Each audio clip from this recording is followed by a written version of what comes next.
السلام عليكم ورحمة الله وبركاته.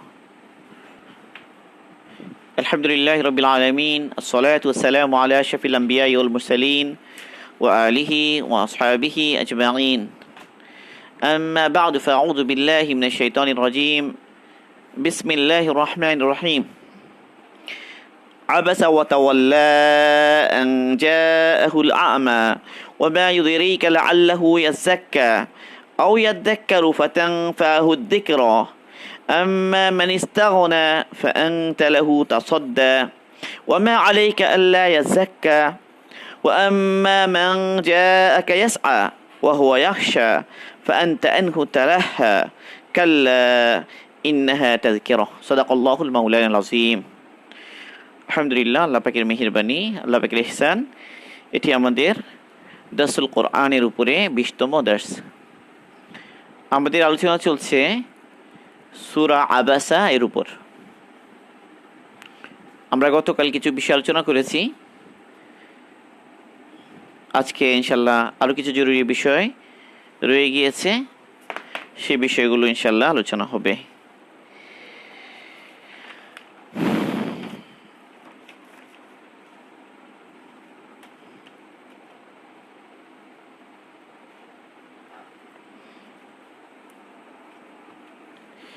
তো এখানে আমরা যেটা আলোচনা করেছি গতকাল, আবাসা ওয়া তাওয়াল্লা। আবাসা, তিনি ব্রু কুচকালেন বা তিনি মুখ ভার করলেন। ওয়া এবং তাওয়াল্লা, এবং তিনি মুখ ফিরিয়ে নিলেন। এটা কেন করলেন তিনি? আনজাহুল আমা, যেহেতু তার নিকটে এসেছেন একজন অন্ধলোক। এই কারণে অন্ধলোক কোনো একটা বিষয় জানতে এসেছেন, তার কাছে খুব আগ্রহের সাথে জানতে এসেছেন। আর রাসূল সাল্লাল্লাহু আলাইহি ওয়াসাল্লাম ব্যস্ত। মুশরিকিনে মক্কা, তাদের মধ্যে থেকে কয়েকজন প্রভাবশালী ব্যক্তি সাথে আল্লাহ রসুল কথা বলছিলেন। তো আল্লাহ রসুল খুব আশাবাদী ছিলেন যে তারা হয়তো ইসলাম কবুল করবে। আর তারা যেহেতু সর্দার ধরনের লোক ছিলেন, তো রসুলের আশা ছিল তারা যদি ইসলাম কবুল করে, তারও অনেক মানুষের ইসলাম কবুল করার দরজা খুলে যাবে। তো এই ধারণার বশবর্তী হয়ে আল্লাহ রসুল তাদেরকে দাওয়াত দিচ্ছিলেন। ঠিক এই সময়েই আব্দুল্লাহ ইবনু উম্মি মাকতুম রাদিয়াল্লাহু তাআলা আনহু এলেন।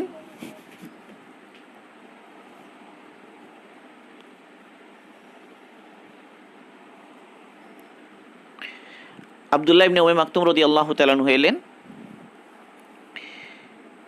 তিনি যেহেতু অন্ধ ছিলেন, এই অন্ধ থাকার কারণে রাসূল সাল্লাল্লাহু আলাইহি সাল্লাম যে কথা বলছিলেন, ব্যস্ত ছিলেন, এই বিষয়টা তার সামনে পড়ে নাই। আসলে একজন অন্ধের জন্য তো বোঝা মুশকিল। তাহলে মজলিসের আদব থাকে, সে আদব রক্ষা করা জরুরি। যখন কেউ কারো কাছে জরুরি বিষয় নিয়ে ব্যস্ত থাকে, ঠিক সেই মুহূর্তে তার কাছে একটা আবেদন নিয়ে আসা, তাকে তার মনোযোগ আকৃষ্ট করার চেষ্টা করা, বারবার তাকে একটা বিষয়ের জন্য বলতে থাকা, এটা তো আসলে মজলিসের আদবের খেলাপ বিষয়। তো এখন আল্লাহ পাক এখানে আনজাআহুল আ'মা এই কথা বলে, আনজাআহুল আ'মা, তার নিকটে এসেছে একজন অন্ধ ব্যক্তি। আল আ'মা, এই আ'মা বলে আল্লাহ পাক এই কথা বোঝাতে যাচ্ছেন যে অন্ধের জন্য তো এই ওজরটা নেই। অন্ধ তো সে জানেই না, এই বিষয়টা তো তার সামনে নেই। রাসূল সাল্লাল্লাহু আলাইহি ওয়াসাল্লাম যে পরিপূর্ণভাবে ব্যস্ত, সেটা তো ওই অন্ধ ব্যক্তির দেখা পরিপূর্ণভাবে বোঝা সম্ভব ছিল না। সেই কারণেই সুয়ে আদব যদিও হয়ে থাকে, এটা আদবের খেলা হয়ে থাকে, কিন্তু সেটা তো তার পক্ষে বোঝা সম্ভব না এটা। আর রাসূল সাল্লাল্লাহু আলাইহি ওয়াসাল্লাম ব্যস্ত ছিলেন, এত বেশি আল্লাহ রাসূল আগ্রহী ছিলেন যে ওই কাফেরদের যে বড় বড় যারা শ্রদ্ধা ছিল তাদের দিকে। এবং এক পর্যায়ে আল্লাহ রাসূল যখন তারা এলো, বা যখন তিনি এলেন, এবং যখন রাসূল সাল্লাল্লাহু আলাইহি ওয়াসাল্লাম তার দিক থেকে মুখ ফিরালেন, এবং সামনে যে ছিল, বলা হয় যে কে ছিল ওখানে, মেইনলি কার দিকে, কার কথা বলা হচ্ছে। তো এখানে বিভিন্ন মুফাসসিরিনগণ যে সমস্ত কৌল আছে, এর মধ্যে মোটামুটি বোঝা যায় যে তিনি হচ্ছে ওয়ালিদ ইবনে মুগীরা। ওয়ালিদ ইবনে মুগীরা তিনি খুবই প্রভাবশালী একজন ব্যক্তি মুশরিকিনে মক্কার মধ্য থেকে। তো তো তাকে আল্লাহ রসুল এই কথা বলছিলেন তাদেরকে ফিরে, যে হাল তারা বিমা আকুলু বাসান, যে আমি যা কিছু বললাম এর মধ্যে কি আপনি কোনো খারাপ কিছু দেখেন? হাল তারা বিমা আকুলু বাসান, হাল তারা আপনি কি দেখেন বিমা আকুলু, যে আমি বললাম, বাসান আমি যা বলছি এর মধ্যে খারাপ খারাপ কিছু কি তিনি আপনি দেখেন? তো এই যেভাবে যে জবাব দিয়েছে ওলীদ ইবনে মুগীরা, সেটা হলো ওয়াল্লাহ, না আমি দেখি না, ওয়াদ্দিমা, ওয়াদ্দিমা মানে মানে ও তার যে মূর্তি, সে মূর্তিগুলোর কসম কি সে বলছে যে ও মূর্তিগুলোর কসম, লা আমি দেখি না, মা আর বিমা তাকুলু বাসান, যে আপনি যে সমস্ত কথাবার্তা বলেন সেই কথাগুলোর মধ্যে আমি কি দেখি না, কোনো ক্ষতি দেখি না। কিন্তু একটা জিনিস খেয়াল করার, এই যে সে ক্ষতি দেখে না, সেই কথাটা সে বলছে আবার দেবতার কসমকে। এখন রসুল তো ওই দেবতারা করতে পারে না, করেন আল্লাহ পাক, ইবাদত আল্লাহ পাকে চুল বেশি দাওয়াত দিচ্ছিলেন।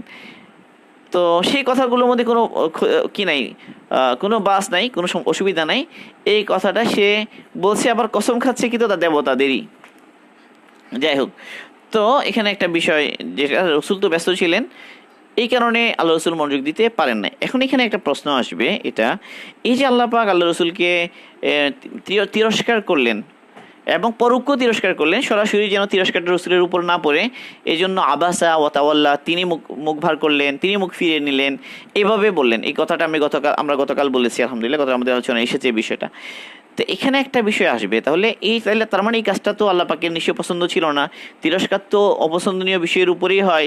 তাহলে কি ব্যাপারটা এমন যে রসুল সাল্লাল্লাহু আলাইহি ওয়াসাল্লামের পক্ষ থেকেও কখনো কখনো কোনো মাকরু কাজ এরকম সংগঠিত হয়ে যাওয়ার কি সম্ভাবনা আছে? এটা একটা বিষয় এখানে প্রশ্ন, যেটা তো এই প্রশ্নটা একটু জবাবটা বুঝতে হবে, যে এই যে ঘটনাটা ঘটলো, যে রসুল সাল্লাল্লাহু আলাইহি ওয়াসাল্লাম ওই কাফেরদের দিকে মোতওয়াজ্জহ ছিলেন এবং এই মুমিন যে দৌড়ে এসেছে তার দিকে তেমন গুরুত্ব দেননি। তো এই যে বিষয়টা, এটা কি এমন কিছু যে মাকরু? বাস্তবতা হচ্ছে যে বিষয়টা ঘটেছে সেটা আল্লাহ রসুল তো সাল্লাল্লাহু আলাইহি ওয়াসাল্লাম তিনি কোনো মাকরু কাজ করবেন তো দূরের কথা, খেলাফে আউলা কোনো কাজও রসুল করেননি, বা রসুলের কাছ থেকে এই ধরনের খেলাফে আউলা কাজ বা মাকরু কাজ রসুলের কাছ থেকে প্রকাশ পায়নি। বরং এখানে বিষয়টা ছিল আহাম এবং মহিমের মধ্যে কোনটা করবেন সেটা নিয়ে দ্বন্দ্ব। আহাম আর মহিম দুইটা শব্দ বললাম, এই দুইটার মধ্যে দ্বন্দ্ব। আমি দুইটা শব্দ এখানে লিখছি, একটা হলো আল আহাম, আল আহাম, আহাম্ম, আল আহাম, আর একটা আল মুহিম, আল মুহিম।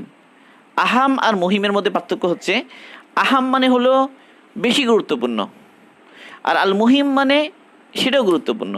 যে কোনো গুরুত্বপূর্ণ বিষয়কে বলা হয় মহিম, আর যে জিনিস গুরুত্ব রাখে সেটাকে বলা হয় মহিম, আর যেই সমস্ত বিষয় গুরুত্ব রাখে সেগুলোর মধ্যে যেটা বেশি গুরুত্ব রাখে সেটাকে বলা হয় আল আহাম। মানে এটা হলো degree difference, degrees of comparison আছে না, সেখানে ডিগ্রিজ অফ কম্প্যারিজনের পার্থক্য মহিম এবং আহাম।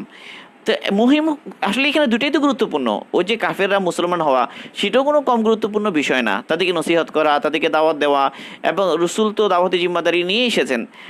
তাহলে রসুল কাজের জিম্মাদারি নিয়ে এসেছেন, সেই হিসাবে তাহলে ওইটাও একটা গুরুত্বপূর্ণ বিষয় ছিল। আবার এই নতুন মুসলমান এসেছে, যে মুসলমান এসেছেন তিনিও একটা আগ্রহী হয়েছেন একটা জিনিস জানার জন্য, তাকে এটা জানানো এটাও দরকার। তো দুইটার মধ্যে একটু আমরা যদি তুলনা করি, ব্যাপারটা এরকম হবে যে মুহিম যেটা, যে আব্দুল্লাহ ইবনে উম্মে মাকতুম রাদিয়াল্লাহু আনহু যে এলেন, তো তিনি তো মুসলমান অলরেডি, তিনি যদি এই বিষয়টা জানতে এসেছেন একটু পরে জানেন, এখন জানলেন না, হয়তো একটু পরে জানলেন, তো পরে জানার দ্বারা তার যে অনেক বেশি ক্ষতি হয়ে যাবে এরকম না, বরং তার আরও তাজকিয়া হওয়া দরকার, তার আরও তরক্কি হওয়া দরকার দিনের ক্ষেত্রে। সেটা তো ইনশাল্লাহ ইসলামের মধ্যে থাকলে এবার তিনি আস্তে আস্তে কি হয়ে যাবেন, সেটা লাভই করবেন। কিন্তু তার বিপরীতে এই লোকগুলো তারা তো টোটাল ইসলামের বাইরে আছে, তাহলে তারা ইসলামের মধ্যে যদি এসে যায় তাহলে কি হবে, তারা ইসলামের মধ্যে যদি এসে যায় তাহলে তারা কি হবে, তারা ইসলামের মধ্যে আসলো এবং তাদের কারণে আরও অনেক মানুষ ইসলামের মধ্যে আসার রাস্তা খুলবে। তো এখানে এই দুইটা বিষয়, তারপরেও একটা হাম একটা মুহিম হলো কেন? মানে এমনও তো হতে পারে যে এই লোকগুলো কাফেররা মুসলমান হওয়া দ্বারা অনেক মানুষের ইসলামের রাস্তা খুলবে, এটাই তো বেশি গুরুত্বপূর্ণ হওয়ার কথা ছিল। এই চাইতে মুসলমান একজন আসলো, তারটাকে গুরুত্ব দেওয়াটা বেশি আহাম কেন বলা হচ্ছে? এইটা একটা বিষয় বোঝার আছে এখানে। সেটা হলো আসলে এখানে একটা উসুল শেখানোর উদ্দেশ্য। আল্লাহ পাক একটা গুরুত্বপূর্ণ উসুল শিখিয়েছেন, এবং এই উসুল এটা মানে ফেকার মধ্যেও মানে ইজতিহাদের ক্ষেত্রেও এটা অনেক গুরুত্বপূর্ণ একটা উসুল। সেটা হলো কি, যে দুইটাই গুরুত্বপূর্ণ ঠিক আছে, কিন্তু একটা হচ্ছে নিশ্চিত আর একটা হচ্ছে যে অনিশ্চিত।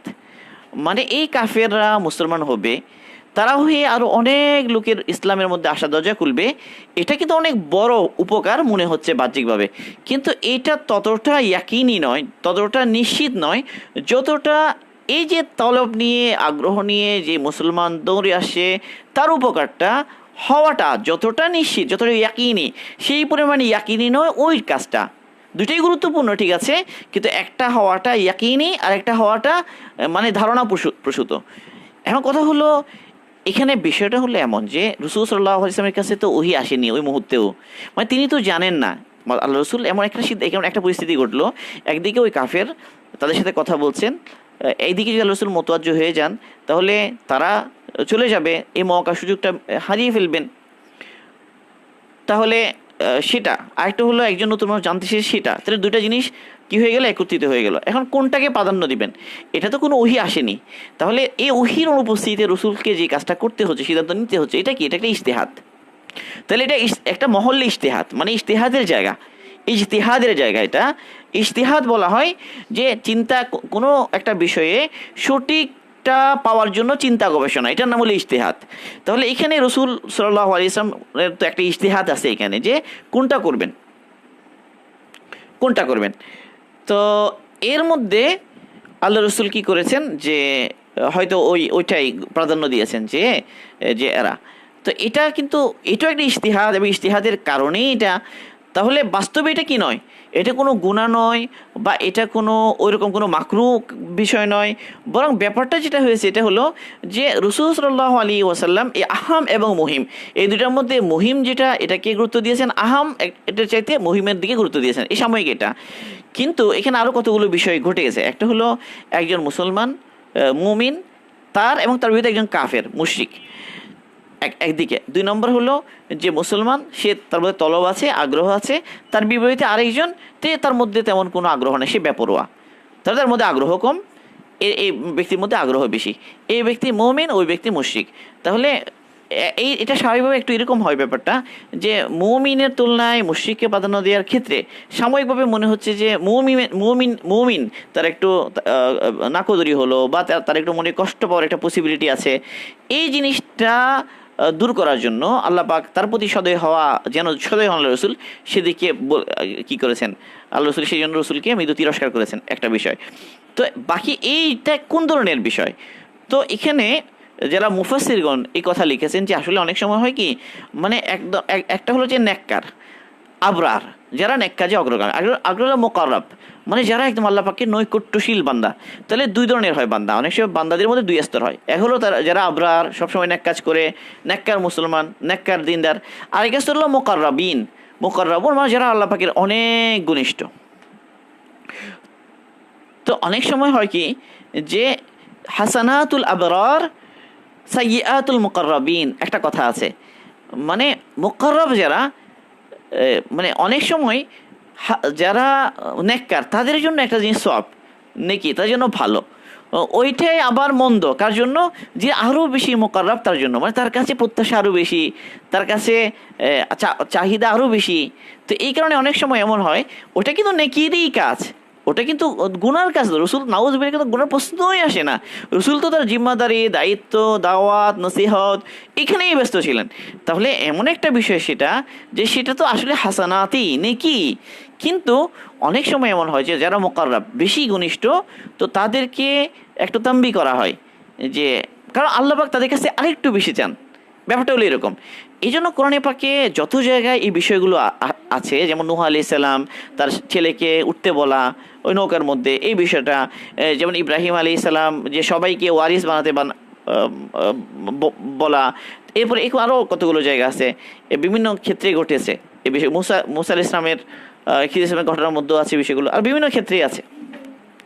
তো এই সবগুলো বিষয় কি বলে, সবগুলো বিষয়ই হলো উসুল এটাই যে হাসানাতুল আবরার সাইয়্যাতুল মুকাররাবিন, যারা মুকাররাব বেশি বেশি ঘনিষ্ঠ, তো তাদের কাছে আল্লাহ পাকের প্রত্যাশা আরও বেশি। এই কারণে অনেক সময় এটা মানে সাইয়্যাত এর মধ্যে হয়ে যায়, যদি আসলে এটা হাসানাত, মানে পজিশনের কারণে, এটা পজিশন আর মর্তবার কারণে। এই হলো বিষয় ব্যাপারটা। আল্লাহ পাক আমাদেরকে বোঝার তৌফিক দান করুন। এটা একটা গুরুত্বপূর্ণ এখানে বিষয়। তো এটা কোনো মাকরুহ বিষয় ছিল না, খেলাফে আল্লাহ বিষয় ছিল না, এটাও একটা কি ছিল, নেকিরে কাজ। রসুল তো রসুলই, উম্মতের যে কোনো ব্যক্তি যদি ইজতেহাদ করে, এই ধরনের ইজতেহাদি কোনো একটা বিষয় যদি হয়, তো সেই ক্ষেত্রে যদি ইজতেহাদ যদি সঠিক হয়, তো তার জন্য ডবল নেকি, লাহু আজরান। আর যদি সেটা ভুল হয় তাহলে সিঙ্গেল নেকি, তার জন্য আজার। তো আজর সব তাকে কি মাকরুহ কাজে, আজর থাকে কি গুনার মধ্যে, অসম্ভব বিষয়। আজর সব তো নেকির উপরেই দেয়া হয়, তাহলে এটা হাসানাতেরই বিষয়। কিন্তু জাস্ট ওই আহাম এবং মহিমের মধ্যে কোনটা করা হবে কোনটা করা হবে না, এই। তাহলে এখান থেকে একটা উসুল বের হয়ে আছে, সেটা কি, সেই উসুলটা হলো এটা যে কখনো যদি এমন হয় যে একটা বড় উপকার মনে হচ্ছে কিন্তু তার সম্ভাবনা একটু কম, নিশ্চিত না। আরেকটা হচ্ছে উপকারটা কম কিন্তু সম্ভাবনা নিশ্চিত হবে এই উপকারটা। এরকম যদি দুইটা বিষয় মুখোমুখি হয়,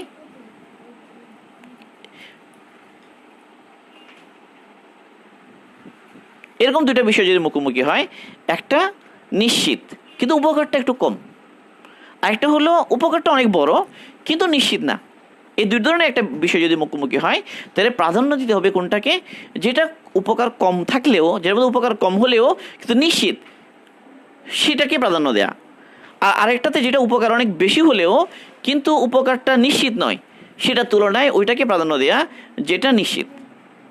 এই ব্যাপারটা, এই উসুলটা বের হয়ে আসে এখান থেকে। তাই দুটা কথা বললাম, একটা হলো রসুল সাল্লাল্লাহু আলাইহি ওয়াসাল্লামের নবীদের থেকে কি মাকরুহ সংগঠিত হয়, নাউজুবিল্লাহ, এরকম না ব্যাপারটা। এটা আহাম আর মুহিমের মধ্যে কোনটা করবেন কোনটা না করবেন, এটার মধ্যে বিষয়, ইজতিহাদের মধ্যে কোনটাকে প্রাধান্য দেবেন কোনটা দেবেন না, এটা একটা বিষয়। আরেকটা বিষয় হলো যে নিশ্চিত ইয়াকিনি বিষয়, সেটা যদি অল্পও হয় সেটার প্রাধান্য পাবে ওই জিনিস থেকে যে জিনিসটা অনেক বড় উপকার মনে হলেও কিন্তু সেটা নিশ্চিত না, তেমন নিশ্চিত না, সে অনিশ্চিত বিষয়ের উপরে নিশ্চিত বিষয়টা প্রাধান্য পাবে। এই দুইটা বিষয় বললাম, এখানে আরও কতগুলো কথা আসবে এখানে। আচ্ছা, আমরা একটু সামনে আগাই তাহলে। আনজাহুল আমা, একজন অন্ধ এলো। ওমা ইউদরিকা লাআল্লাহু ইয়াযাক্কা, ওমা ইউদরিকা, আপনি কিভাবে জানলেন, এটা হলো যে আপনার কি জানা আছে যে লাআল্লাহু ইয়াযাক্কা, হয়তো সে উপদেশ গ্রহণ করত,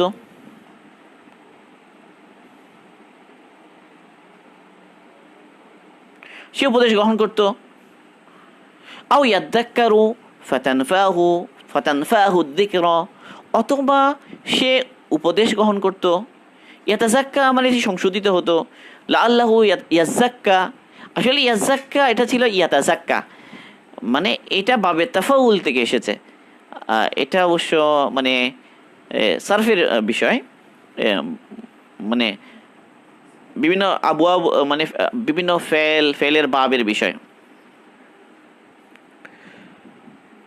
জি, তো তো ইয়াজাক্কা, এটা ইয়াতাজাক্কা ছিল, একটা তা এখানে হজফ করা হয়েছে।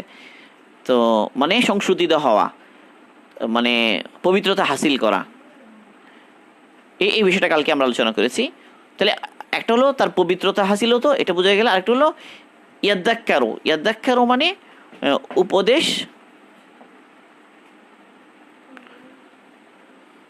গ্রহণ করা। ইয়াজ্জাক্কারু ফাতানফাহু যিকরা, তানফাহু তাকে উপকার পৌঁছাতো, আর যিকর উপদেশ, মানে উপদেশ তাকে উপকার পৌঁছাতো, সে উপদেশ গ্রহণ করত, এবং সেই উপদেশ গ্রহণ করার কারণে সেই উপদেশ তাকে কি করত, উপকার করত।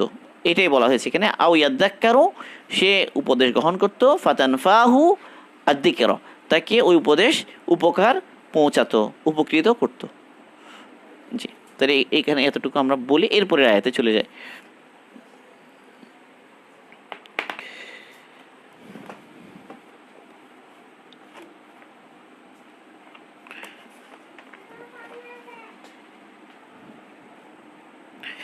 এরপরে আয়াত যেটা, সেটা হচ্ছে আম্মা মান ইস্তাগনা, আম্মা মান ইস্তাগনা,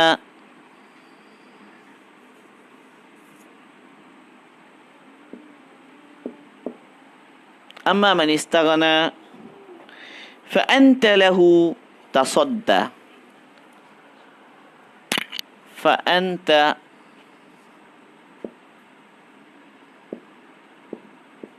له تصدى، تا صاد دالي উপরে تشديد، فأنت له تصدى. أما من استغنى فأنت له تصدى. আম্মা, আম্মা শব্দ হচ্ছে মাহমা ইয়াকুন শাই, মানে মাহমা ইয়াকুন শাই মানে হচ্ছে যে যখন এমনই হলো, মানে যখন এমনই হলো যে যে ব্যাপরোয়া, মানে ইস্তাগনা ব্যাপরোয়া, ইস্তাগনা মানে হলো যে অমুখাপেক্ষী ভাব দেখানো। কোত্থেকে অমুখাপেক্ষী? ওই হেদায়েত থেকে, রসুলের ইলম থেকে। রসুল যে ইলম, যে হেদায়েত রসুল নিয়ে এসেছেন, ইমান, কোরআন, দ্বীনের ইলম, সেটা এই সবগুলো থেকে অমুক অমুক অমুক অমুখাপেক্ষিতা, অমুখাপেক্ষী দেখানো। কি কারণে, কেন অমুখাপেক্ষী দেখাচ্ছে? কারণ হলো তার কাছে বিসাবাবি মা ইন্দাহু মিনাস সাওরাতি ওয়াল মাল, কারণ তার কাছে আছে সম্পদ, মাল, সম্মান, এই সমস্ত কারণে তার কাছে মাল আছে, সম্মান আছে, পজিশন আছে, পোস্ট আছে। এই কারণে এখন রসুল যে ইলম, যে কোরআন, যে যে ইমান, যে হেদায়েত রসুলের কাছে আছে, সেটার প্রতি সে অমুখাপেক্ষী। তার এত কদর তার কাছে নাই। তো এখন তার দিকে ফাআন্তা, আপনি, লাহু, তার জন্য, তাসদ্দা, তাসদ্দা মানে হলো, এটা আসলে তাতাসদ্দা ছিল, তাতাসদ্দা, এটা একটা তা হযফ হয়েছে, সেই জন্য তাসদ্দা হয়েছে বাবে তাফাউল থেকে। আচ্ছা, তাতাসদ্দা এটার অর্থ কি? এটার অর্থ হলো যে মনোযোগী হওয়া, ধারস্থ হওয়া, ধারস্থ হওয়া বা কোনো জিনিসের পিছনে পড়া, এর জন্য ভাবনায় পড়া। মানে তার তো হেদায়েতের জন্য কোনো আগ্রহ নাই, তলব নাই, অমুখাপেক্ষী। আর আপনি তার জন্য এত পেরেশান, আপনি তার জন্য এত অস্থির, আপনি তার পিছনে অতিরিক্ত আগ্রহ দেখাচ্ছেন। এই ব্যাপারটা এরকম, মানে ফাআন্তা লাহু তাসাদ্দা, তাহো ফালাহু তাসাদ্দা বললেও কিন্তু অর্থটা হয়ে যায়, কিন্তু এই আন্তা এখানে তাকিদের জন্য আনা হয়েছে। ফাআন্তা লাহু তাসাদ্দা, আন্তা লাহু তাসাদ্দা, তো আপনি তার জন্য অনেক বেশি কি করলেন, পেরেশান হলেন, অনেক বেশি তার জন্য ভাবলেন। অথচ ব্যাপরোয়া, তার তো কোনো আগ্রহ নেই, তার মাল, তার সম্পদ, তার পজিশন তাকে অমুখাপেক্ষী করে দিয়েছে, সেইগুলো নিয়েই খুশি, এগুলোই তো অনেক কিছু তার কাছে। তা আপনার ইলম, আপনার ওই কোরআন, আপনার যে হেদায়েত নিয়ে এসেছেন, সেটার প্রতি তার কোনো আগ্রহই নেই, সে বেপরোয়া। তো অথচ আপনি কি করলেন, আপনি তার প্রতি কি করলেন, এত আগ্রহী হলেন। আম্মা মানে ইস্তাগনা, আম্মা এটা হলো মাহমা ইয়াকুন শাই, মানে যখন কোনো জিনিস ঘটলো, মানে এরকম একটা অবস্থায়, মানে সেই বেপরোয়া দেখাচ্ছে, সেই অবস্থায় উল্টো আপনি তার দিকে আগ্রহী হলেন, আপনি তার দিকে আগ্রহী হলেন। ব্যাপারটা হচ্ছে এই কথাটা বোঝানো। তো ফাআন্তা লাহু তাসাদ্দা মানে আপনি তার ভাবনায় পড়লেন, তার দ্বারস্থ হলেন, তার দিকে মনোযোগী হলেন, তাকে বেশি গুরুত্ব দিলেন। মানে ফাআন্তা লাহু তাসাদ্দা, এটা এখানে খাস করা রসুলকে, এটা উদ্দেশ্য। মানে বলছে, মানে আপনি না হয়ে যে আর কেউ যদি হতো তাহলে তেমন এটা ব্যাপার ছিল না। মানে আপনি আগ্রহী হবেন, আপনি তার পিছনে ঘুরবেন, ব্যাপারটা এরকম যে সে আগ্রহী না, তার মধ্যে তলবার আগ্রহ নাই, আপনি অযাচিতভাবে আপনি বেশি আগ্রহী হয়ে তার পিছনে পড়বেন। মানে এটা, মানে আল্লাহ পাকের কাছে এটাও পছন্দ যে সে আগ্রহী না, তারপরে তলব নাই, সে বেপরোয়া, শুনতেই যাচ্ছে না, মানতেই চায় না, কবুল করতে চায় না, কবুল হওয়ার কোনো সম্ভাবনাই নাই। মানে এই বিষয়গুলো আল্লাহ পাকের ইলমে তো ব্যাপারটা আছে। তো আর আপনি যাচ্ছেন মানে তার দ্বারস্থ হতে, তাকে বুঝাতে, ব্যাপারটা এরকম বিষয়টা। ফাআন্তা লাহু তাসাদ্দা, অথচ অথচ ব্যাপারটা এমন যে আপনার উপরে কোনো জিম্মাদারি নাই। ওয়ামা আলাইকা আল্লাহ ইয়াজ্জাক্কা, ওয়ামা আলাইকা, আপনাকে ধরা হবে না, এর জন্য আপনাকে মুআখাযা করা হবে না, আপনাকে ধরপাকড় করা হবে না যদি সে পরিশুদ্ধ না হয়। আল্লাহ ইয়াজ্জাক্কা, আন লা, এই আন লাটা আল্লাহ হয়েছে এরপরে পরের আয়াতে। যাই হোক, ফা আনতা লাহু তাসাদ্দা, মানে ব্যাপারটা অনেকটা এমন যে আপনি না হয়ে যে আর কেউ করে এটা তবুও তো চলে, অথচ আপনি, মানে আপনার যে শান, আপনার মনে, মানে রসুলের প্রতি রিফক, আল্লাহ পাকের দয়া, রসুলের শান, রসুলের মর্যাদা, রসুলের তাজিম, রসুল কেন অভিযোগ ঘুরবেন ওই লোকের দিকে যে ব্যাপারটা এরকম জিনিসটা, এটা মানে রসুলকে আল্লাহ পাক জিম্মাদারি দিয়েছেন, ঠিক আছে, কিন্তু জিম্মাদারি তো পৌঁছানো পর্যন্ত। সে যদি হেদায়েত প্রাপ্ত না হয় এরপরেও, সে যদি কবুল না করে, এসে জন্য রসুলের তো কি নাই, দরপাকড় হবেন রসুলের উপরে, তার দায়িত্ব তো তিনি আদায় করে দিয়েছেন। তো এরপরে এত পেরেশান হওয়ার কি দরকার, এরকম ব্যাপারটা। ফাআনতা লাহু তাসাদ্দা ওয়ামা আলাইকা আল্লা ইয়াযাক্কা। তাহলে এই জিনিসটা আমরা বললাম, ওয়ামা আলাইকা, ওয়ামা আলাইকা আল্লাহ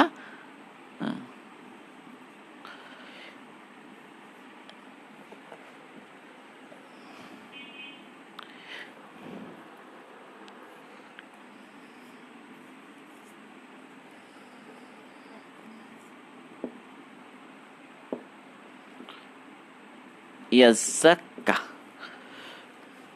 আল্লাহ ওয়ামা আলাইকা আল্লাহ ইয়াজ্জাক্কা।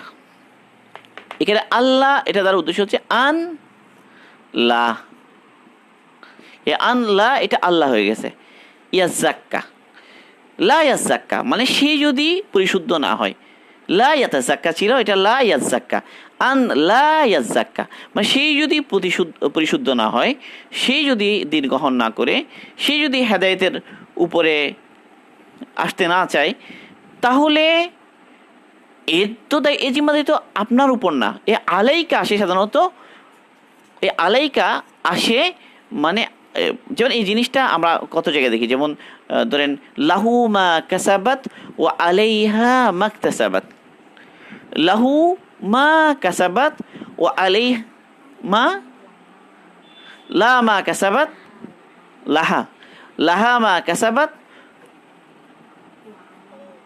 ও আলাইহা মাকতাসাবাত, লাহা লাশের জন্য মানে আজরের বোঝানোর জন্য, আলা বোঝাই পানিশমেন্টের জন্য, এই কথাটা বোঝানোর উদ্দেশ্য। আমি যেটা বলতে চাচ্ছি, এই আলা এসেছে মানে আপনার উপর ধরপাকড় নাই, আলাইকা মানে আপনার উপর ধরপাকড় নাই, সে যদি কি না করে, হেদায়েত প্রাপ্ত না হয়, আপনাকে ধরা হবে না, আপনার দায়িত্ব তাদের করে দিয়েছেন, এর বেশি আপনার উপর নাই, এটা বোঝানোর উদ্দেশ্য। মানে রসুলের প্রতি দয়াবশত আল্লাহ পাক বলছেন, দয়া পরবশ হয়ে রসুলকে আল্লাহ পাক এভাবে বলছেন। এটা অনেক জায়গায় এভাবে আছে, ফালা তাযহাব নাফসুকা আলাইহিম হাসারাত, যে ফালা তাযহাব নাফসুকা আলাইহিম হাসারাত, তারা ইসলাম কবুল করবে না বলে যে তাদের জন্য টেনশন করতে করতে, পেরেশান হতে হতে আপনি কি আপনার জান দিয়ে দিবেন, ব্যাপারটা এরকম। লাআল্লাকা বাকিউন নাফসাকা আল্লা ইয়াকুনু মুমিনিন, তারা ঈমান আনবে না বলে আপনি কি নিজেকে শেষ করে দেবেন, এইগুলো রসুলকে সান্ত্বনা দেওয়ার জন্য এভাবেই বিভিন্ন জায়গায় আল্লাহ পাক আল্লাহ রসুলকে বলেছেন, ওমা আলাইকা আল্লাহ ইয়াজ্জাক্কা মানে আপনার উপর তো কি নাই, দায়িত্ব নাই, কারণ সে বেপরোয়া, সে তো কবুল করতে চায় না। এরপরের অংশ,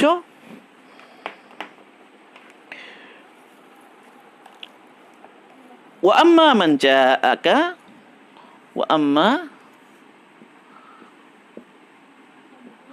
মান জাআকা ইয়াসআ,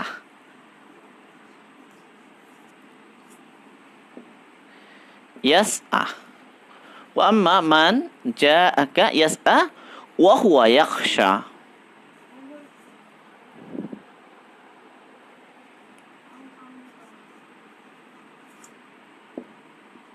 وهو يخشى وأما من جاءك يسعى, অন্যদিকে যে এসেছে আপনার কাছে ইয়াসআ দৌড়ে, আর যেই এসেছে আপনার কাছে দৌড়ে, এই দৌড়ে আসা দ্বারা তলব বোঝানো, মান যে যা আকা আপনার কাছে এসেছে, যা মানে আশা, কা মানে আপনি, আপনার কাছে এসেছে ইয়াস আ মানে দৌড়ে, দ্রুত হেঁটে, মানে তলব আগ্রহ, শিকার আগ্রহ তৈরি হয়েছে ভিতরে, তলব এসেছে, এই যে দৌড় এসেছে।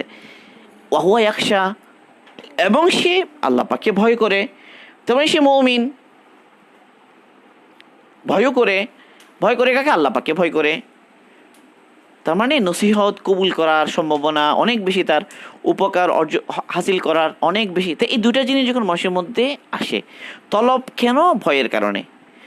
মানে আমার জানা দরকার, না জানলে যদি আমি আমল করতে না পারি, আমল না করলে তো আমি আমি শাস্তি পাবো, আমি মাহরুম হয়ে যাব।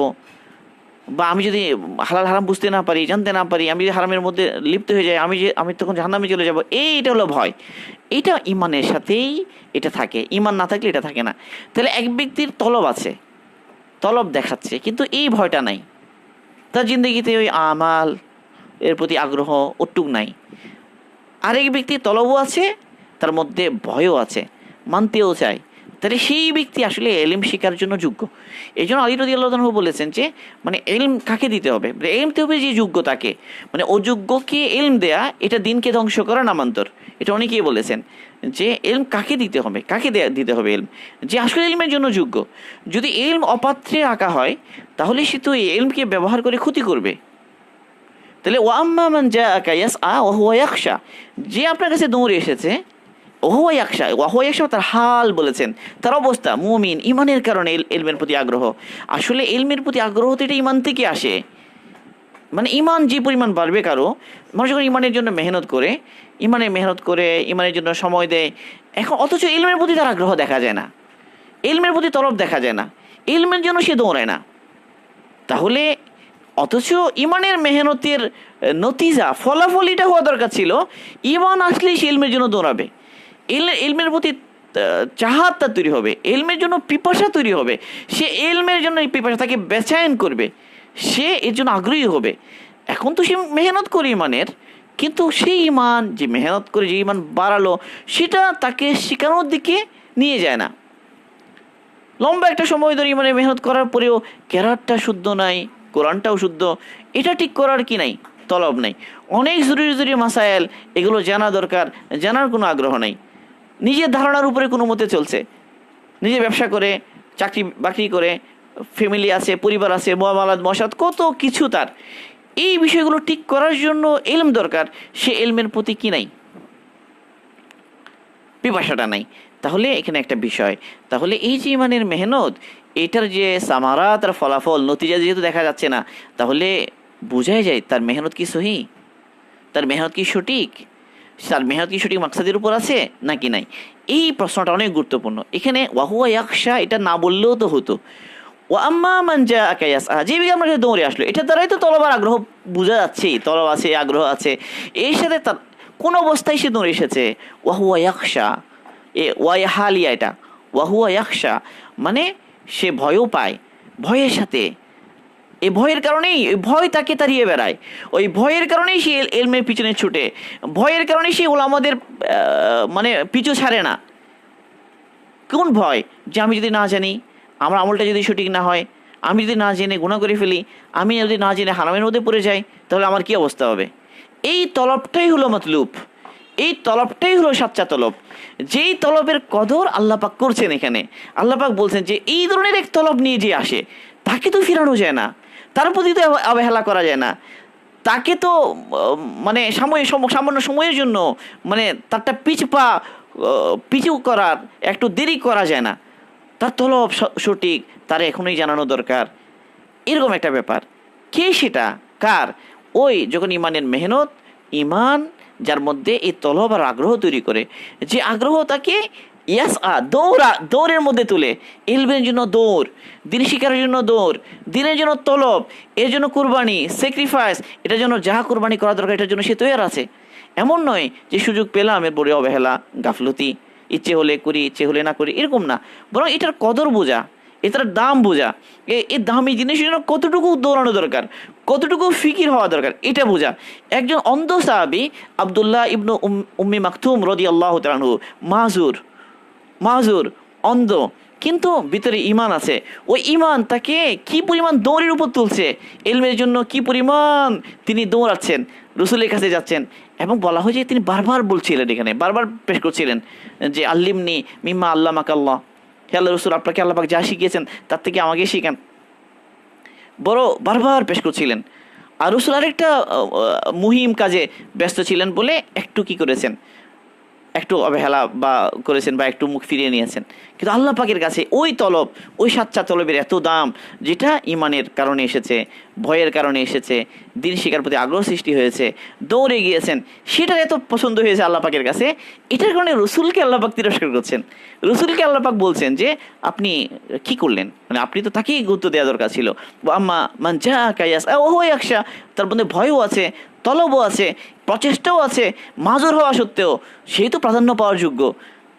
এই কথা আল্লাহ পাক আল্লাহ রসুলকে বলছেন। তাহলে এটা কিয়ামত পর্যন্ত যত মানুষের মধ্যে দিনের প্রতি তলব আসবে, এই কারণে যে সে ইমানওয়ালা, সে দিনের উপর চলতে চায়, সে আল্লাহ পাককে চিনতে চায়, আল্লাহ পাকের পরিচয় পেতে চায়, তো তাকে কদর করা চায়, তাকে মহব্বত করা চায়, তার এই কদর, তার এই তলবের আগ্রহের দাম দেওয়া চায়। এটা বোঝা গেল। এবং এটার ফজিলত এত বেশি যে সঙ্গে রসুলকে আল্লাহ পাক এইটার ব্যাপারে তাম্বি করছেন। আল্লাহ পাক আমাদেরকে এই যে ইলমের গুরুত্ব, দিন শিকার গুরুত্ব, ইলমের জন্য সাই লিল ইলম, ইলমের জন্য দৌড়ানো, এটার কদর বোঝার তৌফিক, এর সফর, ইলমের জন্য কোরবানি, এটার বুঝ, এটার গুরুত্ব বোঝার তৌফিক দান করুন। ও আম্মা মান জাআকা ইয়াসআ ওয়া হুয়া ইয়াখশা, তাহলে এই তলব হতে হবে ভয়ের সাথে। এই ভয় নাই, এমনি আমলের কোনো জজবা নেই, অনেক শিখে, অনেক কিতাব পড়ে, অনেক জানতে চাই, অনেক আগ্রহ, কিন্তু ওই ভয়টা নাই, ওই এখলাসটা নাই, ওই তাকওয়াটা নাই। তো এই তলব আর আগ্রহ, এটারই কদর। আল্লাহ পাক আমাদেরকে তৌফিক দান করুন, আমাদের মধ্যেও যেন ইলমের জন্য সঠিক তলব সৃষ্টি হয়। আমরা এখানে আজকে রাখি ইনশাআল্লাহ। আল্লাহুম্মা ইন্নী আসআলুকা ইলমান নাফিআ ওয়া আমালান সালিহান মুতাকাব্বালা। সুবহান রাব্বিকা রাব্বিল ইজ্জাতি আম্মা ইয়াসিফুন ওয়া সালামুন আলাল মুরসালিন ওয়ালহামদুলিল্লাহি রাব্বিল আলামিন।